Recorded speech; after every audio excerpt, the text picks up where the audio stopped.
Hello and welcome. My name's Angie Holden and I'm the blogger behind The Country Chic Cottage. So today we're going to talk about craft room lighting, or lighting of whatever space you use to get creative. I have several lights here, as you might be able to see. They may be pretty bright on your screen, but I'm going to go through each one, sort of the benefits and drawbacks of each, and hopefully it will help you make a decision on which light is the right one for you. Now, today, Cricut released the Cricut Bright 360, and I do have one here. So they did send me one. However, this video is not sponsored at all by them. So I'm going to do a fair comparison of all the lights that I have here, 4 different lights of various price points, so that you can make the right decision for your space. So let's talk a little bit first about the basics of what makes a good craft room light. The first is brightness. So several of these have adjustable brightness where you can adjust it up and down. Now the measurement of that brightness varies, and not all of these have a measurement available for me on the website, and I have no way to measure it here. So you may have to rely a little bit on my eye for some of these as far as how bright they are, but they do all have some type of brightness adjustment. The other thing that I find important for craft room lighting is temperature. Temperature is measured in Kelvin, and it goes all the way from very warm, say 2200 Kelvin, which would be a very yellow light, to about 5600 Kelvin, which is where I like it, which is a white light. So it just kind of depends on what you like, but definitely a daylight type temperature, like about a 4400 Kelvin, is really optimal for getting your colors correct when crafting. So for me, it is important to get a light that has adjustable temperature. For you, it might not be, or maybe you just want a daylight light where it's daylight all the time. Each of these have some sort of temperature adjustment as well as brightness adjustment. These are all also LED lights, which means they don't get hot when they're on, and the bulbs are not replaceable. So at least on the 2 most expensive lights, they were rated at 40,000 hours before the bulbs might go out. The cheaper lights did not have a rating that I found, so I'm not sure how many hours they would actually last. But I will say that this black light up here, it's black in color, but it's a white light, but it is black in color, the surface. And I've had it for like a year and a half. I don't use it every day. I only use it when I have shadowy spots when I'm taking a photograph, but I've had zero trouble with the bulbs themselves. So I will say that. And then the only other thing that might be important to you as far as a light is a magnifier. I only have one light, and that's this one that actually has the magnifying lens. But I do know that I have an OttLight brand here. A lot of those do have a magnifier. I didn't purchase one that did just for this comparison, but you will find several of those that do. So if a magnifier is important to you, be sure to look for that feature. As always, if you're looking for any of these lights, check out the description below the video. If you're on computer, click show more. If you're on mobile, you'll need to click the arrow to expand the description or swipe up on the video. You'll find all the links for the lights that I purchased and reviewed. So now let's go through each of these lights, look at some of the benefits and the drawbacks so you can make the correct decision for your space. So we're going to start with the 2 least expensive options. The least expensive option is this white version right here. So you can see it's not as tall. Even if I was to extend both these out, it would not be as tall. So it is a smaller light. It does have the magnifier in it, like I mentioned. Now, a few factors I'm going to rank these on. First of all is ease of assembly. I almost gave up on this light and didn't even include it in this video because the assembly was horrible. Like, it was super frustrating, hard to do. They make it look easy on Amazon. It is not easy. I'll just say that right now. So frustration level maximum for assembly, but now that it's assembled, I mean, I can adjust it. Now to adjust it, you can do a little movement here, but you can do more movement if you loosen this up. It will turn this way. It'll turn this way. It'll go all the way down, and then you can adjust this, and this is like spring loaded. So the only frustrating thing is it fell, if you saw that. So that's a little bit frustrating, like it doesn't always stay in place. But overall, like, super easy to adjust. But you do have to move these clamps to get all the positions.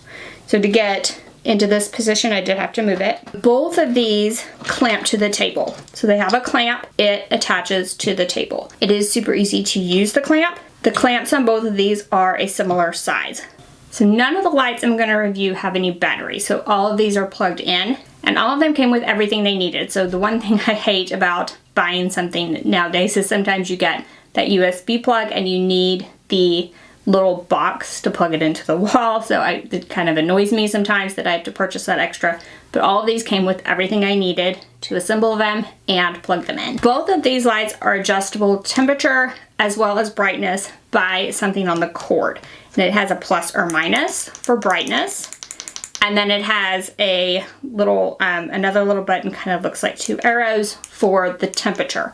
So it has 3 temperature settings. That is 3,000, 4,500, and 6,000 Kelvin. So the 6,000 is actually a little cool for me, and 4,500 is a little warm. So I don't have a middle ground of where I personally like my light to be. So that's a little bit frustrating. There wasn't any brightness measurements on either of these on the listings on Amazon. So I will say that, I mean, they're okay brightness, but not extremely bright. Would light up a small surface. All right, so now we've talked about the white version of this light. So this one, the adjustments are similar, but the adjustments on this head portion are different from the white light, and they're really annoying. I'll just say that. I've had trouble with it ever since I've had it. You have to loosen it, and then it just gets loose, and I just have trouble getting it adjusted and to stay where it's supposed to stay. So I do like the adjustment on the white light better, but it does go all the same directions as this white light. And it just, like, I'm trying to turn it over and it's not turning over. So it just, the adjustment itself's a little flimsy, and it's just a little hard to adjust and get it to stay where you want it. I'll say that. So it's always, I get it like located and then it flops or falls or whatever. So I have had this one for a long time.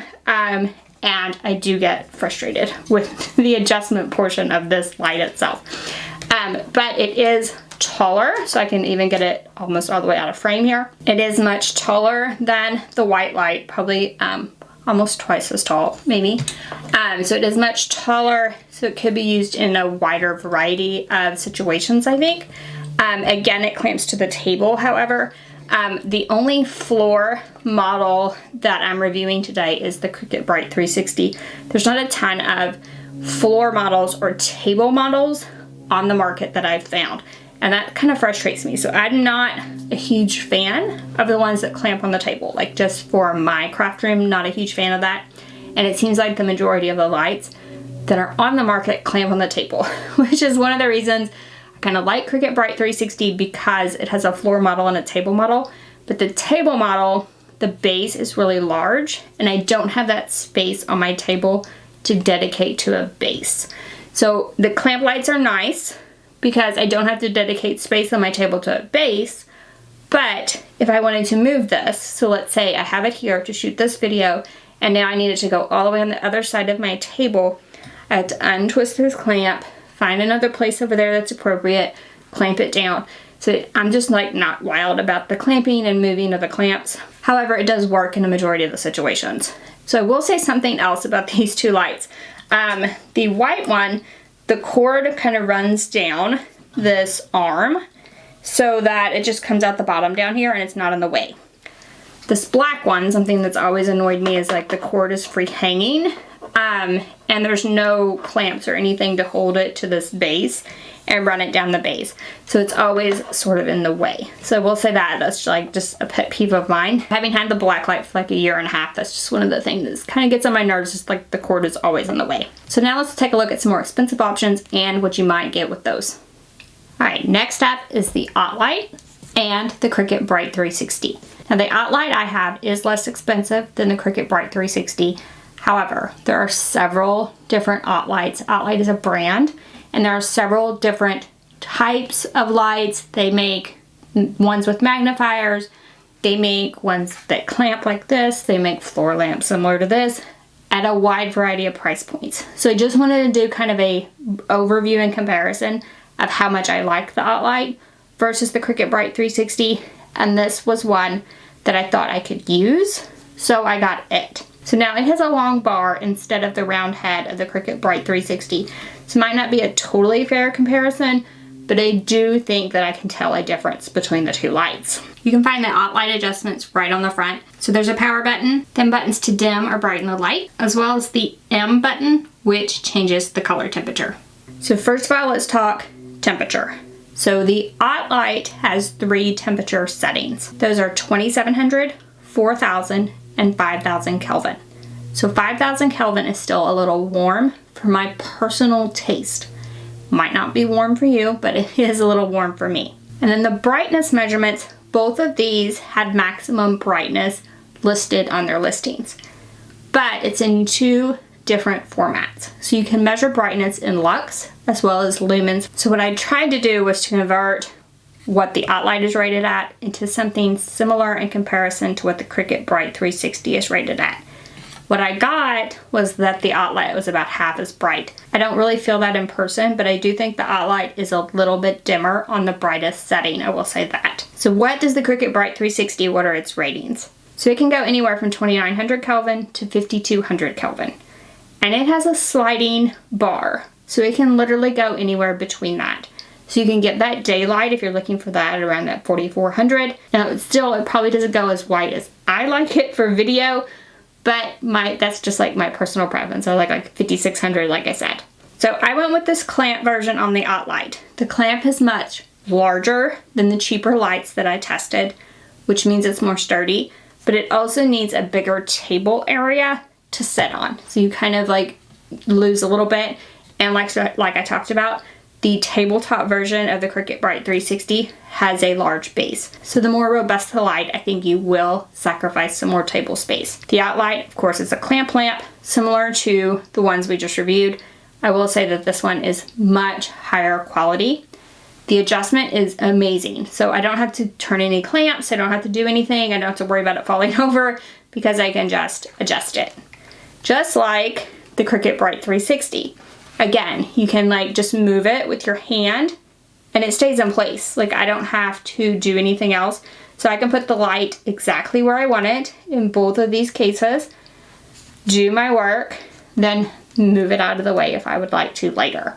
So for me, that's the biggest benefit of these lights, is the ease of adjustment. So I do definitely think that you get what you're paying for with lights like these. Now, I said I would rank these on ease of assembly. So I talked about the clamp lights, I talked about the white one especially, that I did not like. The black one wasn't horrible. These, super easy assembly. So the light, I just had to put the head on. 1 screw, it came with everything I needed. The Cricut Bright 360 just snapped together, no tools required. So both of these get like that A+ on ease of assembly. So as far as size, I will say the light, I might like a larger light for some of the things I do. I think it would depend on what I was working on. But like I said, the light brand makes so many different lamps, I could probably find the size that I wanted. Now the Cricut Bright 360 currently comes in 2 sizes. This floor version that I have, or the tabletop version. This floor version, this is as high as it goes. Now I am at a tall counter height table, or taller than counter height really. So I sit at a bar stool, so it's more like a bar height table. If you craft at a regular sized desk, this floor lamp will probably be perfect. If you craft at something taller, you might want to go with the tabletop version instead. So I'm not going to use this Cricut Bright 360 at this particular table in my craft room, so I wanted floor lamp version for myself. So that's why I got this version instead of the tabletop version. So the tabletop version could sit on my table. It would be higher up once it was on my table, so it might give me a little more headroom. So this would not give me the headroom as I'm at this particular table. This is as tall as the light goes, but it's pointed that way, which does not really help me if I'm using it as a craft light. So if I want to use it as a craft light, I would need it to be there, which is as tall as the floor lamp version of the Cricut Bright 360. So I do still think that like height is an issue with some of these lamps. The black lamp is the tallest that I have, but again, there are issues with it and it is pretty poorly made. So for me, if I was looking for like a nice light for my craft room, I might shop around for an light version that I really liked or I would look at the Cricut Bright 360 and versions of it that I liked. So why do I like these more expensive versions over the more budget-friendly versions that we just talked about? So a few different things attract me to lamps like these. First of all, both of these are way brighter than those budget-friendly alternatives. Also, I need these to be super specific lighting for my needs. So normally I'm using these to take pictures or to craft by. So I need the lighting to be super specific, and I don't need to spend 10 minutes trying to get the adjustment correct, only for it to fall over like that black lamp does all the time on me. So I need it to be adjustable, the adjustment to be easy, which it appears you're going to pay for, because the adjustment feature is what I love on both of these. And again, they are more expensive lights. These were the ones that I could find the rating for, so they were rated at the 40,000 hours, and both of them were rated the same. So that's probably pretty standard, 40,000 hours, and then you might see some deterioration in the life of the lamp itself. But 40,000 hours is an extremely long time, so that doesn't like worry me as much. Now, the fact that the cheaper lights aren't rated at all kind of means to me that they're disposable and might not last as long. Now, if you are like, you want a magnifying light, you want to see close up and magnify that, you know, needle point that you're working on or whatever, then I would definitely shop around for an light that has a magnifier. For me, I don't really use a magnifier. I had lamps that had a magnifier on them for like several years, and I never used the magnifier one time. It had like a lid over the magnifying glass, and you could pop it up if you wanted to use the magnifying glass, and you could close it if you didn't. And I think I only opened it to look at it when I first bought them, and I never opened it again. So for me, a magnifier is just not a requirement at all. So I don't even look at that on the lamps that I purchase. But I do know that OttLite makes some great lamps that have a magnifier. So if you're interested in that, definitely check those out. So now let's sum up what we've learned about craft room lighting. All right, so now that we've went through some of the features, hopefully that helps you make a decision. So for me, I do like the more expensive lighting, I will say that, for my everyday lighting needs. So what you can't see behind the scenes is that I have several video lights hanging up, and they are similar to the Cricut Bright 360. So similar in price and similar in features, and that's what I need to make these videos for you and shoot images for like my blog posts and things like that. Perhaps you don't need something that advanced, so some of these other lights might be more in your price range, and you can kind of do a comparison with the benefits and the features and compare that with the pricing and your budget, and then decide which one you should add to your craft room. I would also say, if you're running a business and taking photographs of your products, a light with temperature adjustment will be life-changing. However, if you can't afford any of the lights that I'm talking about today, change out the bulbs in the room you're in for daylight bulbs, and it'll already make a huge difference. Otherwise, if you can afford a good light with temperature adjustment, I guarantee it will make a huge difference in your product photography. Now, if you have any questions about any of these lights, anything we discussed, please ask those in the comment section below. If this video helped you, be sure to give us a thumbs up. And if you haven't already, head on over to our YouTube channel, hit that subscribe button. We have videos like this every single week, and trust me, you don't want to miss any of those. So I hope you all enjoyed this, and I'll see you next week. Bye-bye.